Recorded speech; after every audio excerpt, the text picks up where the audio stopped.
Hello everyone, welcome to my YouTube channel TV Tele Talks में आप सभी का बहुत स्वागत है। मैं आ गई हूँ आपकी अपनी favourite story advocate Anjali Awasthi का आज का एपिसोड लेके। चैनल पे नए हैं तो चैनल को सब्सक्राइब करना, बेल आइकन को प्रेस करना बिल्कुल ना भूलें। एपिसोड की शुरुआत में यहाँ पे हम देखते हैं कि जो राघव सिंह राजपूत होते हैं वो आरती को कुछ पैसे देने लगते हैं, उसके परिवार को पैसे देने लगते हैं भिखारी समझ के। तभी यहाँ पे आरती जो होती है वो उनका हाथ पकड़ लेती है और वो बोलती है कि आप मेरे पापा के पिता ना होते तो फिर मैं आपको दिखाती अच्छे से और मैं भूल जाती कि आप मेरे दादाजी हैं। तभी यहाँ पे हम देखते हैं कि वो उसे बोलती है कि जिस तरीके से आपको ऐसा लगता है कि आप हमें हमारा इंसल्ट करके आप बहुत महान बन जाएंगे, तो इस तरीके से ऐसा नहीं हो सकता। तभी यहाँ पे अभय सिंह राजपूत वो जो होते हैं वो बोलते हैं कि तुम्हें पता है ये लड़की, तुम्हें पता है कि तुम किससे पे बात कर रही हो। तो उससे बोलती है कि आप बिल्कुल चुप रहिए, आप बिल्कुल चुप रहिए, आप मत बोलिए बीच में।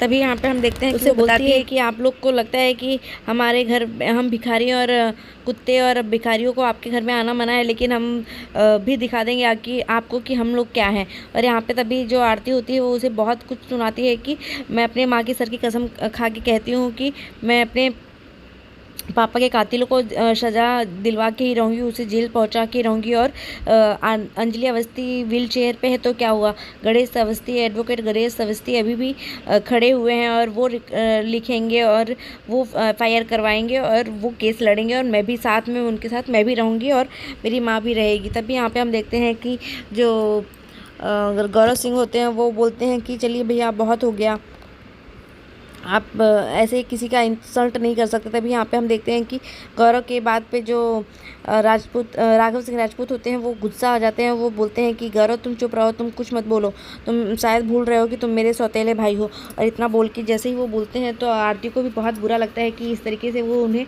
ट्रीट करते हैं कि सौतेले भाई हैं। और यहाँ पे तभी जो राघव सिंह राजपूत होते हैं वो भी बहुत कुछ उसे भला बुरा सुनाते हैं। और फिर यहाँ पे जैसे ही वो वहाँ से जाने लगते हैं तो आरती जो होती है वो बहुत अच्छे से उन्हें बोलती है कि मुझे आपसे यही उम्मीद थी कि आप ऐसा ही करेंगे। और फिर वो जाने लगती है तो वो बोलते हैं कि तुम क्या कहना चाहती हो। तभी वो बताती है कि आप ही हैं, आप एक क्रिमिनल हैं, आपने ही मेरे पापा के कातिलों को बेल दिलवाई है और आपने ही उन्हें बचाया है, जिसकी वजह से उनको सज़ा नहीं हो पाई है। तो ये सब सुन के सब लोग शॉक्ड रह जाते हैं क्योंकि ये सब बात किसी को नहीं पता होती है और आरती को पता रहती है। तो जैसे ही आरती को मुँह से सब लोग ये सुनते हैं तो सब लोग शॉक्ड रह जाते हैं और वो बताने लगती है कि आपने जिस गाड़ी की बेल करवाई थी उदय राजवंशी की थी और वो उसी गाड़ी से मेरे माँ और पापा का एक्सीडेंट हुआ था, जिसमें मेरे पापा की डेथ हो गई थी और मेरी माँ जो है वो व्हील चेयर पे है। तो इतना सुन के राघव सिंह राजपूत जो होते हैं वो सोचते हैं कि ऐसा कुछ नहीं है, मैंने ऐसा कुछ नहीं किया। और यहाँ पे अंजलि जो होती है वो बहुत कुछ सुनाती है, भला बुरा उसे बोलती है राघव सिंह राजपूत को कि अरे आप कैसे पिता हैं, आप तो एक केवल पैसे के लिए ही हैं, आप तो सिर्फ पैसों की ही लालच है, आप पैसे के लिए कुछ भी कर सकते हैं, अपने बेटे को भी मार सकते हैं, आपने ही उन्हें मारा है, आपकी ही वजह से वो मरे हैं। और यहाँ पर इतना कुछ सुन के फिर राघव जो होता है वो बहुत ही सोच में पड़ जाता है और वो उसे बोलता है गणेश अवस्थी को कि इस लड़की को समझा लो। तभी यहाँ पे जो अभय होता है वो भी बोलता है कि क्या बोल रही हो तुम, मेरे पापा ऐसा नहीं कर सकते हैं। तभी वो उसे बोलते हैं कि अरे बिल्कुल कर सकते हैं, इन्होंने ऐसा ही किया है। और यहाँ पे जैसे ही वो गणेश अवस्थी को बोलते हैं कि इस लड़की को समझा लो तो गणेश अवस्थी भी बोलते हैं कि छी, मुझे भी आपसे घिन आ रही है जब से ये बात पता चली है। और यहाँ पे जैसे ही वो इतना सुनता है तो अभय जो होता है वो गणेश अवस्थी के ऊपर हाथ उठाने जाता है। तभी जो गौरव होते हैं वो उसे रोक लेते हैं और वो बोलते हैं कि तुम क्या कर रहे हो अभय, तुम्हें समझ में आ रहा है वो बुजुर्ग हैं। और फिर वो उसे वहाँ से बोलता है कि आप लोग यहाँ से चलिए, सब लोग यहाँ से जाइए। तभी जैसे ही वो जाने लगते हैं तो राघव सिंह राजपूत और बाकी के लोग जैसे ही जाने लगते हैं तो जो गौरव होते हैं वो उसे हाथ जोड़ के अंजलि से माफ़ी मांगते हैं और आरती से भी माफ़ी मांगते हैं कि मैं आप लोगों को इनवाइट करता हूँ राघव सिंह राजपूत के परिवार की तरफ से, उनके बिहाफ पे मैं राजपूत परिवार की बिहाफ पे मैं आप लोगों को जन्माष्टमी के लिए इनवाइट करता हूँ, तो आप लोग प्लीज़ ज़रूर आइए। और निवेदिता भी जो होती है वो भी उन लोगों से बोलती है कि आप लोग आइएगा। और यहाँ पे जैसे ही वो लोग वहाँ से चले जाते हैं तो जो पद्मा होती है वो बोलती है कि यहाँ तू क्या कर रही थी, वो ऐसे इंसान नहीं है, वो ऐसा नहीं कर सकते हैं, तो क्यों इस तरीके से उन्हें बोल रही थी। और जैसे ही वहाँ से सब लोग चले जाते हैं, क्योंकि जो आरती होती है उसे शक होता है कि भजन सिंह भी ऐसा कर सकता है, उसने भी ये करवाया है, बेल करवाया है या फिर मर्डर करवाया है, तो इस वजह से वो शक के दायरे में उन लोगों को रखी रहती है। तभी यहाँ पे आरती जो होती है वो अपनी माँ की गोदी में सर रख के रोने लगती है और वो समझ नहीं पाती कि वो क्या करे। तभी वो अपने नानू से कहती है कि नानू, आप ये केस लड़ेंगे, आप एफआईआर करेंगे, आप केस फाइल कीजिए। मैं अपनी माँ को उस अमन सिंह राजपूत की विधवा आरती अवस्थी को ज़रूर उनका इंसाफ दिला के रहूँगी और उस राजपूत परिवार में लेके जाऊँगी, और पूरे मान सम्मान के साथ। तभी दूसरी तरफ यहाँ पे हम देखते हैं कि भजन जो होता है वो युवराज ठाकुर से कहता है कि तुम्हें पता है कि वो आरती अवस्थी जो 21 साल पहले के गड़े मुर्दे थे वो फिर से निकल रहा है। तो वो समझ नहीं पाता है कि ये क्या बोल रहे हो तुम। तभी वो बोलता है कि जो अंजलि और अमन की गाड़ी का एक्सीडेंट हुआ था, वो गाड़ी का पता नहीं कैसे उस आरती को पता चला है, और वो उसका पता लगा रही है, और वो आज ये बात उसे पता चल गई है कि वो गाड़ी जो है वो उदय रघुवंशी की थी, जिसकी वजह से वो हम पे इल्ज़ाम लगा रही है। और उस गाड़ी का एक्सीडेंट होने के बाद मैंने भी आज तक जो राघव सिंह राजपूत है उन्हें इस भ्रम में रखा था और उन्हें अंधेरे में रखा था कि उनका ही नाम का सहारा लेके मैंने वो केस फाइल की थी और उदय राजवंशी को बेल दिलवाई थी। तो वो समझ नहीं पाता और वो बोलता है कि तुम तो अभी मेरी बीवी भी मुझे जो है वो झूठा और मक्कार और धोखेबाज कहने लगी कि मैं घर जमाई हूँ, ऐसा ऐसा हूँ। तो इतना सुन के वो बोलता है कि लेकिन ये बात तो उसने सच कही कि मैं हूँ तो मक्कार ही।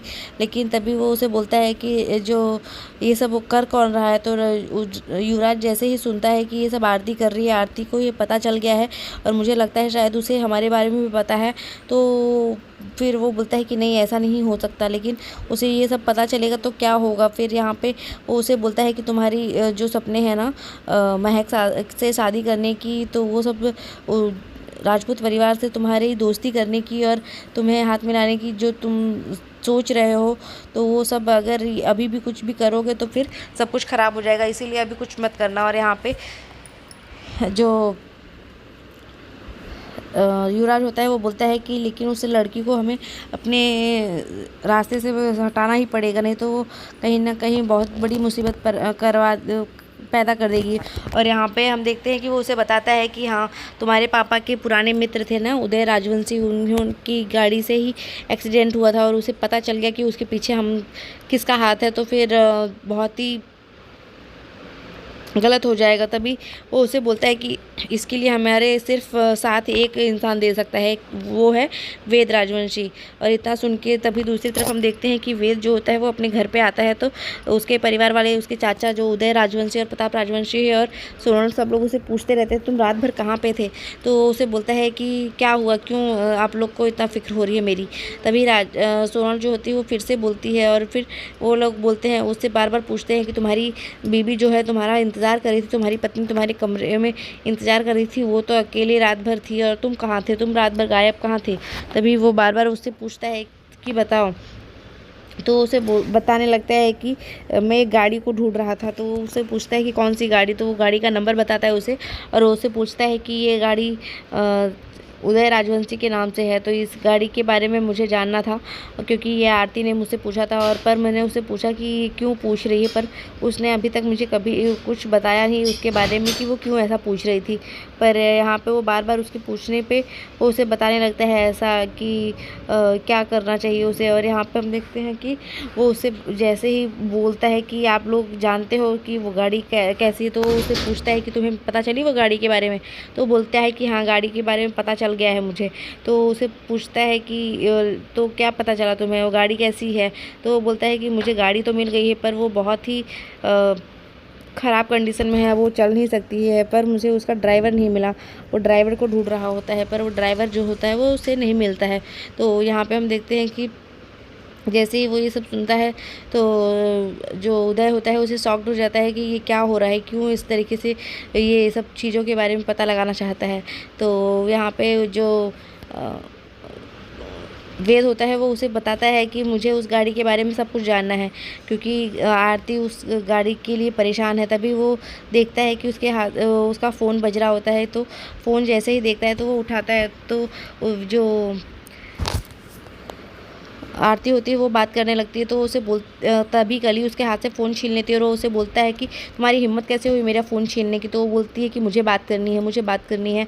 तभी सोनल भी बोलती है कि फ़ोन दे दो, तुम इस तरीके से फ़ोन नहीं छीन सकती।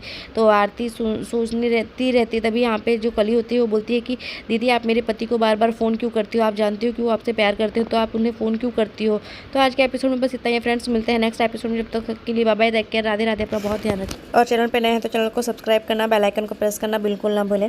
तो नेक्स्ट एपिसोड में हम देखने वाले हैं कि यहाँ पे कली जो होती है वो आरती को ये बोलेगी कि आप मेरे पति को के पास क्यों बार बार फ़ोन करती हो, आपको पता है कि वो आपसे प्यार करते हैं, तो आप उन्हें अकेला छोड़ दीजिए, उन्हें आगे बढ़ने दीजिए उनकी लाइफ में। पर आप उनका पीछा छोड़ ही नहीं रही हैं और आप मेरी मैरिड लाइफ में बार बार इंटरफेयर कर रही हैं। तो ये सुन के आरती को बहुत अजीब सा फील होता है और उसे ऐसा सच में लगता है कि वो ऐसा कर रही है।